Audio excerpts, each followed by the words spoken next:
Curran Bhatia here at the Clarissa Shields Ivana Habazin press conference in New York City, and I'm here with the head of Showtime Sports, Stephen Espinoza. So Showtime starting the year off strong with a big main event with Clarissa Shields. So what is Showtime 2020 boxing going to be like? Well, it's going to start off really busy. We've got 7 shows in the next 8 weeks, a couple of championship shows, obviously the Clarissa Shields event this weekend, and several show boxes. So we went to a schedule a couple of years ago that was weighted a little bit more heavy when major sports are lighter, trying to avoid the fall, September, October, November, when college football and NFL dominates.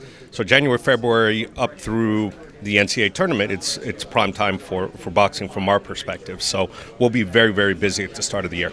And we are obviously looking at the last decade, closing it out. And one big thing that happened in the last decade was HBO and its dominant position started to go down, and Showtime Sports and boxing actually rose up in terms of championship-level fights, the top fights. And you were very much responsible for that. So do you take pride in that when you look back at the last decade and what Showtime Sports has achieved, and I'm sure what it will continue to achieve?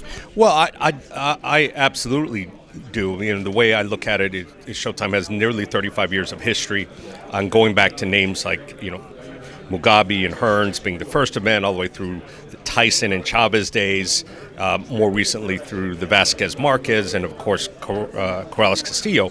And to be able to make my contribution to that and bring something else to the table, add a name like Mayweather, some Canelo fights, some Wilder fights, and continue, I think, a really strong tradition is something personally that's meaningful to me. And not only just some of the biggest fights, but the Mayweather contract, the 6-fight deal, which sent shockwaves through the industry, and then being involved in some of the biggest pay-per-views of all time. We know Mayweather Conor was the biggest of all time. Mayweather Canelo is up there. So just being in that business on some of the, not just in boxing, but in sports, some of the biggest events of all time. That has to be something that you look back at fondly, right? Yeah, I think so. I mean, I think it's no exaggeration to say those were cultural events, that they transcended certainly combat sports and sports. Mayweather Pacquiao, Mayweather McGregor turned into worldwide spectacles. And of course, many people played a part in it, not the least of which the fighters, but knowing that our team and myself personally played a role, again, it is definitely a point of pride. And when we have build-ups for these big events, right, especially like Mayweather Conor, some people are looking at there saying what's real, what's not, and you had to face some of the backlash from Conor fans. Right. So what was that like for you to deal with? First of all, was that real, the animosity there from Conor towards you, and what was that like to deal with? It was absolutely real. It wasn't as if, backstage, you ever winked at me or you patted me in the shoulder. And it's a little bit strange because, on a press tour, as you're constantly sort of rubbing shoulders, whether it's at the airport or the hotel.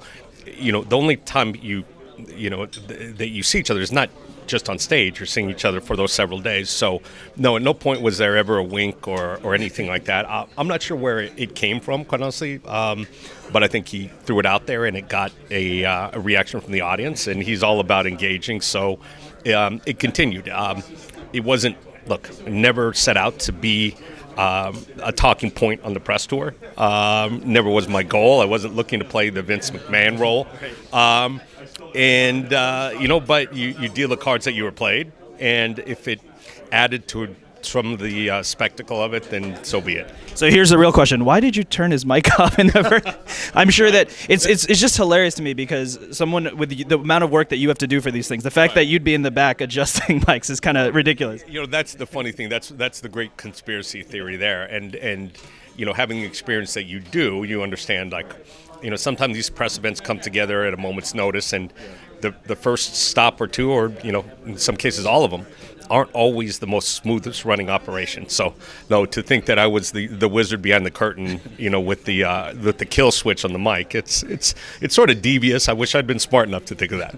So we'll wrap it up soon because I think we're getting underway here. But final question: a lot obviously has been made about PBC and Fox Sports, and that's the million-dollar question for everyone. Is we saw what happened to HBO, and they say Bob Arum had the theory that premium cable networks maybe can't sustain boxing because it's more of a one-night thing, and we see a lot of boxing going to Fox. So your response as the head of Showtime, we had the Tank Davis and we got Clarissa Shields. So what is your response?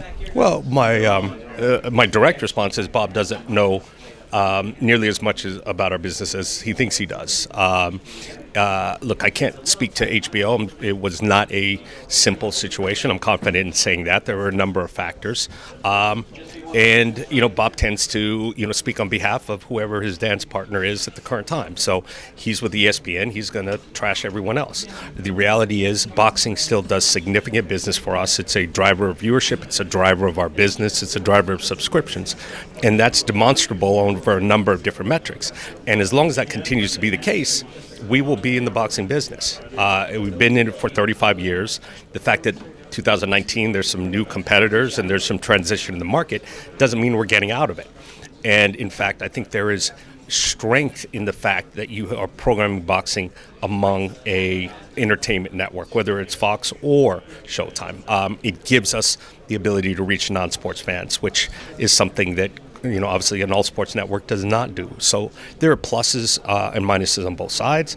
But the one thing I can say from confidence is, we didn't get out of boxing when they said we were a year ago. We didn't get out of the boxing at the end of 2019 when they said we were. No plans to get out of boxing, and we're expecting to be, for 2020, to be as strong as ever. Well, there you have it. The landscape in boxing is shifting, but Showtime Sports is strong, starting the year off strong. January 10th from Atlantic City, we have Clarissa Shields versus Ivana Habazin. Stephen Espinoza, thank you so much for the time. Thank you.